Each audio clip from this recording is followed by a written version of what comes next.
নমস্কার। নমস্কার, কেমন আছেন? আপনার নাম, পরিচয়, ঠিকানাটা বলবেন। আমার নাম হচ্ছে পার্থ ব্যানার্জি। আমি সোদপুরে থাকি। আর আমার অ্যাকচুয়ালি পিকারি বিজনেস। আমার ব্যাকগ্রাউন্ড হচ্ছে হোটেল ইন্ডাস্ট্রি। মানে আমি 6 বালিগঞ্জ প্লেস ভজরিমান নামে সে জায়গায় জেনারেল ম্যানেজার ছিলাম এক সময়। তো এখন আমি মোটামুটি পুরোপুরি এখন আমি পিকারিতে আমি চলে এসেছি। ওকে, তো এই যে দাদা আপনি একটা হোটেল থেকে, হোটেলে একটা আলাদা ইন্ডাস্ট্রি, পিকারি একটা আলাদা ইন্ডাস্ট্রি, এই যে সুইচটা করলেন, লাইফ স্টকে এলেন, পিকারি কেন চুজ করলেন? অ্যাকচুয়ালি লকডাউনের সময় চিন্তাভাবনা করেছিলাম লাইফ স্টক কিছু করব, ঠিক আছে। আচ্ছা, তো সেই সময় আমি লাইফ স্টকে করবো বলে আমি ট্রেনিং নেবো ঠিক করেছিলাম। অনেকটা মানে জায়গা ভালো আর কি গ্রাউন্ড পাওয়া যাচ্ছে আর কি পিকারিতে, ঠিক আছে। তো সেই জন্য আমি পিকারি ট্রেনিংটাই নিয়ে আমি আমাদের একটা পরম্পরা বলে একটা আমাদের ঢাকুরিয়াতে একটা আমার লিজে নেওয়া ছিল ব্যাঙ্কুয়েট হল। ওই ব্যাঙ্কুয়েট হল পিকারি দুটোই আমি চালাতাম। তো লাস্ট আর ওটাকে আমি ইচ্ছা করেই চালালাম না, তার কারণ হচ্ছে পিকারিতে এতটা বেশি ইনভলভ হয়ে গেলাম। তো এখন আমি পিকারিতেই আমি পুরো থাকতে চাই। আমি দাদার ফার্মটা বন্ধুরা দেখুন, শুধু ফার্ম নয়, এটা বেশ একটা গার্ডেন ফিল হবে কিন্তু আপনাদের। হ্যাঁ, খুব সুন্দর একটা জায়গা। যদি এখানটায় সন্ধ্যাবেলা যে একটা ইন্টারভিউ করছি, ইন্টারভিউ থেকে করছি, মানে এনভায়রনমেন্টটা এত সুন্দর। এই দাদা এই জায়গাটা এত সুন্দর করে রাখার প্রয়োজনীয়তা? দেখুন, একটা জিনিস সেটা হচ্ছে পরিবেশ, ঠিক আছে। পরিবেশ শুধু পিকারি কেন, সেটা আমাদের জন্য, আমার স্টাফের সবার জন্যই ভালো রাখা দরকার না। পরিষ্কার পরিচ্ছন্নতা যদি থাকে তাহলে পিগেদের পক্ষে অনেকটা ভালো না। তাদের কাছে রোগ জ্বালা, মাছি মশা, কোনো রকম ভাইরাস, কিছু রকম প্রবলেম থাকে না। তো আমি এই জন্য এই জায়গাটাকে সুন্দর একটা গার্ডেন টাইপের করে রেখেছি। আমার যে পিগের যে ঘরগুলো, ওগুলো টোটালি পাথর দিয়ে করা আছে। জল আমি একদম পাইপ সিস্টেম টাইমার করা আছে, মুখ দিলেই জল বেরোয়, যেন অপচয় না হয়। যতগুলো সম্ভব ভালোভাবে করার আমি সেইভাবেগুলো করি আমি। তাহলে দাদা কত বছর হলো?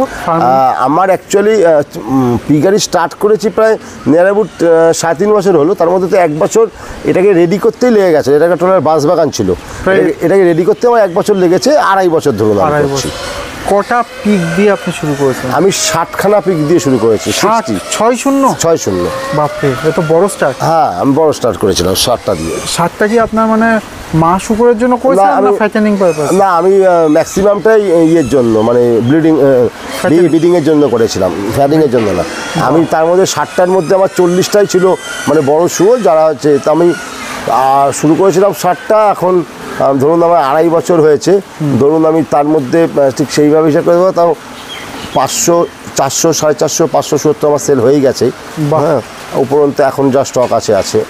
আচ্ছা দাদা, তাহলে এখন বর্তমানে মা শুকর কটা আছে?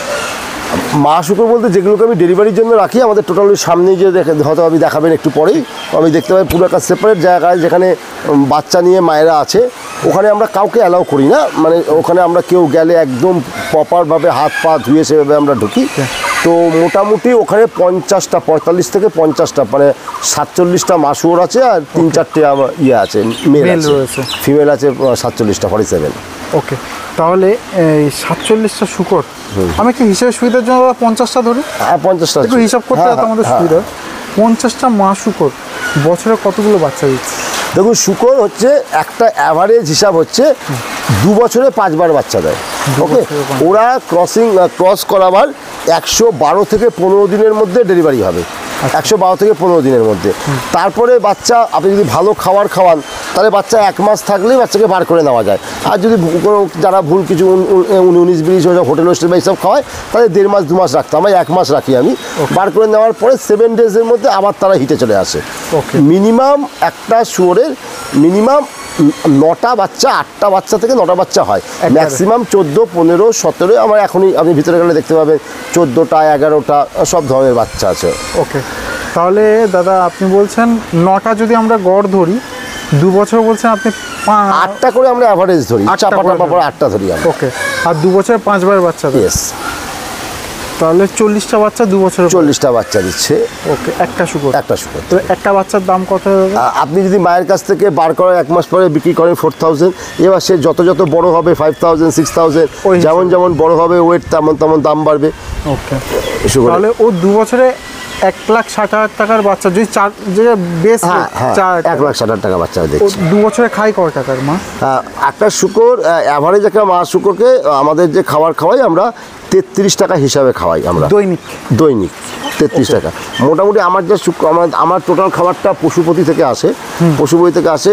আমার যা শুকরের পরিমাণ আছে একটা অ্যাভারেজ বোঝার জন্য বলে দিচ্ছি, মাসে আমার 3,40,000 টাকার খাবার আসে। টোটালে 3,40,000 টাকার খাবার আসে। এটা মাস কুলায় না, 22 দিন 26 দিন এরকম যায়। 3,40,000 টাকার খাবার আসে, 20,000 টাকা গাড়ি ভাড়া নেয়, লরি ভাড়া 20,000 টাকা, মানে 3,60,000 টাকা খাবার লাগে আমার মাসে। ওকে, না আমি এটা বোঝার জন্যই হিসাবটা করছিলাম। একটা মা 2 বছরে আমাকে 1,60,000 টাকা রিটার্ন দিচ্ছে, তো খরচটা কত হচ্ছে? আপনি বললেন 33 টাকা করে একটা যদি শুয়োরের খরচ হয়, তাহলে আমি যদি ক্যালকুলেট করে বলি, আমি করে বলে দিচ্ছি আপনাকে।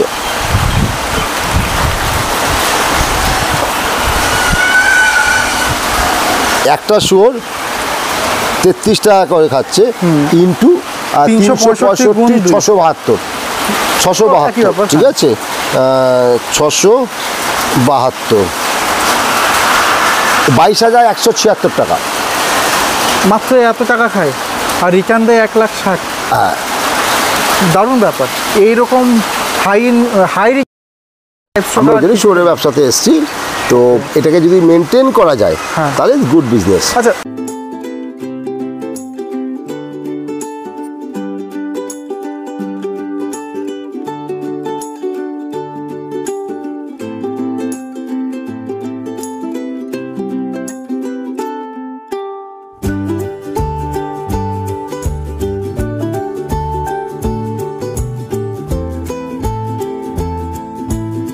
এই যে খাবারটা মাখা হচ্ছে রিসেন্টলি আমি নিজে তৈরি করছি।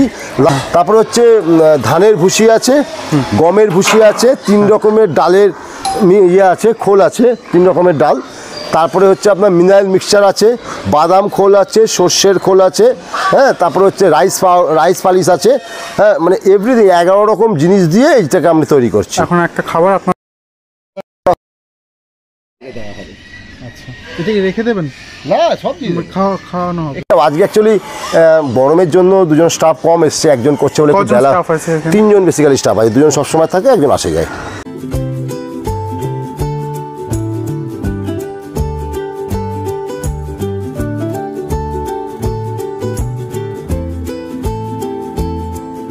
মানে আপনার ফার্মের এনভায়রনমেন্ট যেমন ভালো, তেমন আপনার শুকরগুলোর স্বাস্থ্য চেহারা খুবই সুন্দর। Thank you. তো দাদা, এই যে আপনি একটা সাহস নিলেন, প্রায় 1.5 কোটি টাকা আপনি ইনভেস্ট করেছেন এখানে, এই সাহস নিতে গিয়ে তরুণ যুবকেরা কিন্তু অনেকেই পিছিয়ে আসে। যদি কোথাও একটু ভুলভ্রান্তি হয়ে যায়, অনেক টাকা লস হয়ে যাবে।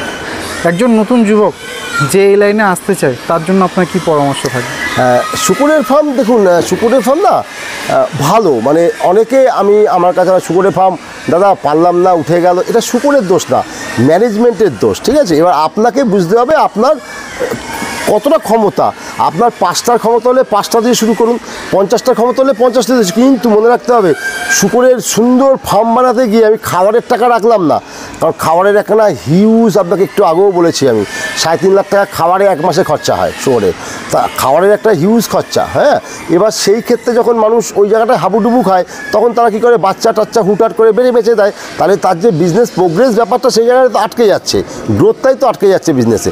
তো আমি সবসময় বলবো, যারা নতুন ফার্ম করতে চায়, যার যেরকম ক্ষমতা, তাতে 4টা হয়তো 8টা ফিমেল 2টো মেল, 6টা দিয়ে শুরু করে আগে দেখুক না, তারপরে দেখা যাবে। ফার্মের একটাই মন্ত্র, 18 মান্থ আপনি যবে থেকে শুরু করলেন, 18 মাস সে আপনাকে রিটার্ন দেবে না। 18 মাসের পর থেকে সে আপনাকে যথেষ্ট রিটার্ন দেবে। 18 মান্থ সে রিটার্ন দেবে। 1.5 বছর ধৈর্য ধরে থাকতেই হবে। আপনারা যেটা এখন দেখলেন, এটা কিন্তু দাদার অনেক ধৈর্যের ফসল। আজকের এই সুন্দর জিনিসটা কিন্তু একদিনে হয়নি, 4 বছর কিন্তু দাদা তিলে তিলে এই ফার্মটাকে তৈরি করেছেন। তো দাদা যেটা একটু আগে বললেন, আপনার যতটুকু ক্ষমতা তার মধ্যে করবেন, তার বাইরে করতে গেলেই কিন্তু সমস্যা। আপনার 5টা যদি সামর্থ্য থাকে, আপনি 5টাই করুন। কাউকে দেখে, যেমন দাদার এই ভিডিও দেখে আপনি ইনফ্লুয়েন্স হতে পারেন, 50টা মাস উপর নিয়ে করব, এই 22,000 টাকা মাত্র খরচ আর 1,60,000 টাকা হচ্ছে আপনার রিটার্ন 2 বছরে, এই একটা হিসাব করবেন থিওরিটিক্যাল, ঠিক আছে, আর একটা হচ্ছে প্র্যাকটিক্যাল। এবার দাদা তো শুধু হিসাবটা দিলেন, দাদা বলেননি তিনি দিনরাত কত পরিশ্রম করেছেন, দাদা বলেননি তার লেবার চলে গেলে তাকে কি বিপদে পড়তে হয়। আজকেই দেখেছেন এসে সেটা, এটা বাস্তব কিনা? হ্যাঁ অবশ্যই তাই। তো অনেক কিছু, ওটা হচ্ছে থিওরিটিক্যাল হিসাবটা একটা, ইন প্র্যাকটিক্যাল যখন আসবেন তখন কিন্তু বিষয়গুলো অন্যরকম।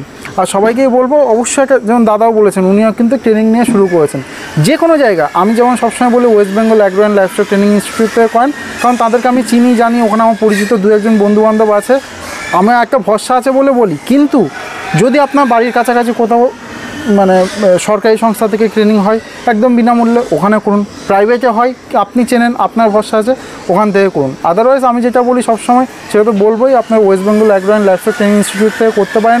সম্রাটদা আছেন, নিজে হাতে ধরে কিন্তু আপনাকে সমস্ত রকম কাটা চেরা অপারেশন, খাসিকরণ, টিউমার কাটা, লেজ কাটা, দাঁত কাটা, যা যা হয় সব কিন্তু উনি শেখাবেন। তাছাড়া সরকারি সংস্থা থেকে, মানে সরকারি সংস্থায় কর্মরত অথবা অবসরপ্রাপ্ত কোনো একজন স্যার এসে কিন্তু আপনাকে সরকারি সুযোগ সুবিধা কী পেতে পারেন এবং তার থিওরি পোর্শনটুকু সবটা কিন্তু তারা শিখিয়ে দেবেন। সবশেষে সার্টিফিকেট পাবেন, খুব মূল্যবান একটা সার্টিফিকেট, যে সার্টিফিকেটটা দেওয়া হচ্ছে সৃজন থেকে। সৃজন হচ্ছে ভারত সরকার নীতি আয়োগ প্রকল্পের অন্তর্ভুক্ত একটা সংস্থা। আমি ভুল বললাম কি কিছু? আপনি অবশ্যই কারেকশন করতে পারেন। একটা ট্রেনিংয়ের খুব দরকার, নিজের আত্মবিশ্বাস, সঠিক একটা ট্রেনিংয়ের দরকার। তো আমরা ঠিক আছে খাটবো টাটবো সব কিছু, কিন্তু থিওরিক্যাল আর প্র্যাকটিক্যাল দুটোর মধ্যে একটু তো তফাৎ আছে। প্র্যাকটিক্যাল আমি করবো, থিওরি একটু তো জানার দরকার আমার, না? কখন সে ক্রসে আসছে, আজকে আমি 10টা শুরু রাখবো, হিটে এলো, আপনি বুঝবেন কি করে হিটে এসছে? ওর তো হিট থাকবে হচ্ছে মানে ভালোভাবে হিট থাকবে 48 ঘন্টা, 48 ঘন্টা, ঠিক আছে? তো এই 48 ঘন্টা চলে গেলে আবার 22 দিন পরে সে হিটে আসবে। তাহলে এই 22 দিন তার খাবারটা ওয়েস্টেজ, আবার তাকে 22 দিন অকারণে খাইয়ে যাও, আবার তারপরে সে হিটে আসবে। হ্যাঁ, তো কখন তাকে হিটে দিতে হবে, কতক্ষণ সেই ক্রস করলে তার ভালো বাচ্চা পাওয়া যাবে, কজনের সঙ্গে ক্রস করাতে হবে, কিছু কিছু ছোটোখাটো ওষুধপত্র কী হবে। আর সবচেয়ে আসল যেটা আমি বলতে চাই, সব শুয়োর আপনার শেষ হয়ে যাবে। ওকে, পরিষ্কার পরিচ্ছন্নতাকে আপনাকে প্রথম ইম্পর্টেন্স দিতে হবে। দাদা দেখছেন ফার্মের ভেতর শুধু নয়, ফার্মের বাইরেটাও পরিষ্কার পরিচ্ছন্ন ফার্স্ট প্রায়োরিটি। দাদা অনেক ধন্যবাদ, আমাকে অনেক বন্ধুরা অনেক উপকৃত হলেন। ধন্যবাদ।